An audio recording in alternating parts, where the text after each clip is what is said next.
తెలంగాణ రాజకీయ రంగంలో ఉత్కంఠ స్థాయి పెరుగుతోంది. ఇటీవల మాజీ మంత్రి హరీష్ సంచలన వ్యాఖ్యలు చేశారు. బీఆర్ఎస్ నేతలను ఎవరైనా ఇబ్బంది పెడితే అధికారంలోకి వచ్చిన వెంటనే మితితో సహా సమస్యలను తీర్చిపెడతామని హెచ్చరిక చేశారు. ఆయన మాటల్లో స్పష్టంగా ఉంది. జడ్పీటీసీ, ఎంపీటీసీ ఎన్నికలు వేగంగా జరగాల్సిన అవసరం ఉన్నా ప్రభుత్వం వాటిని పెట్టడానికి ధైర్యం చూపడం లేదు హరీష్ పేర్కొన్నారు. ఇటీవల జరిగిన సర్పంచ్ ఎన్నికల్లో ముఖ్యమంత్రి రేవంత్ రెడ్డి ప్రత్యక్ష ప్రచారం చేసినప్పటికీ బతుకమ్మ చీరలు ఇచ్చిన సర్పంచులు పూర్తిగా ఓట్లు వేయలేదని, కొన్ని చోట్ల గూండాయిజం చేసి పైసలు సారా పంచి పోలీసులను పెట్టి కాంగ్రెస్ పార్టీ సర్పంచులను గెలిపించారని ఆరోపించారు. అదే సమయంలో బీఆర్ఎస్ పార్టీ గుండెలో నుంచి 4,000 మంది సర్పంచులు విజయవంతమయ్యారని, పార్టీ ఒక ఉద్యమ పార్టీని గుర్తిస్తూ ప్రజల ఆదరణను నిలుపుతున్నదని హరీష్ గర్వంగా తెలిపారు. రైతు బంధు పథకం, బోనస్, బతుకమ్మ చీరల పంపిణీ వ్యవహారాల లోపాలను కూడా ఆయన విమర్శించారు. ముఖ్యంగా రైతులు అర్హత ఉన్నప్పటికీ సగం నిధులు అందుకోలేదని, చిన్న రైతులకు సాయం పడడం లేదని, విద్యార్థుల ఫీజు రీయింబర్స్మెంట్ చేయడంలో లాపరేట్లు జరిగాయని పేర్కొన్నారు.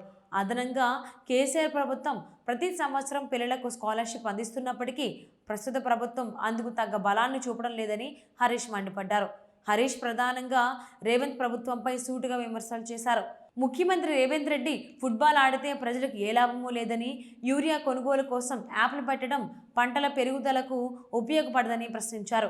ఆయన వ్యాఖ్యలలో కాంగ్రెస్ పార్టీ త్వరలో తెలంగాణ ప్రజల చేత గుణపాఠం చూపబడుతోందని హెచ్చరించారు. మాజీ మంత్రి హరీష్ విశ్లేషణ ప్రకారం 2 సంవత్సరాలలో కేసీఆర్ ప్రభుత్వం ముఖ్యమంత్రిగా వస్తుందనే ధీమా వ్యక్తం చేశారు. ఆ తర్వాత రాష్ట్రంలో గులాబీ జెండా ఎగురుతుందన్నారు. ఎవరైనా పార్టీ విధానానికి విరుద్ధంగా తిప్పలు పెడితే ఆయన చెప్పినట్లు గవర్నమెంట్ వచ్చాక మితితో సహా తీర్చేద్దామని హెచ్చరించారు.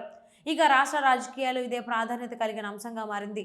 ఎన్నికలు, ప్రభుత్వం విధించిన పథకాలు, రైతులు, సామాజిక సంక్షేమం, పార్టీ రాజకీయాలు ఆల్ ఇంటర్ కనెక్టెడ్ అని అన్నారు. హరీష్ వ్యాఖ్యలు రాష్ట్రంలో రాజకీయ వాతావరణం మరింత ఉద్రిక్తంగా మారుతుందన్నదని, ప్రజలు, రాజకీయ పార్టీలు, నెటిజన్లంతా గమనించాల్సిన అంశమని స్పష్టంగా చూపిస్తున్నాయి.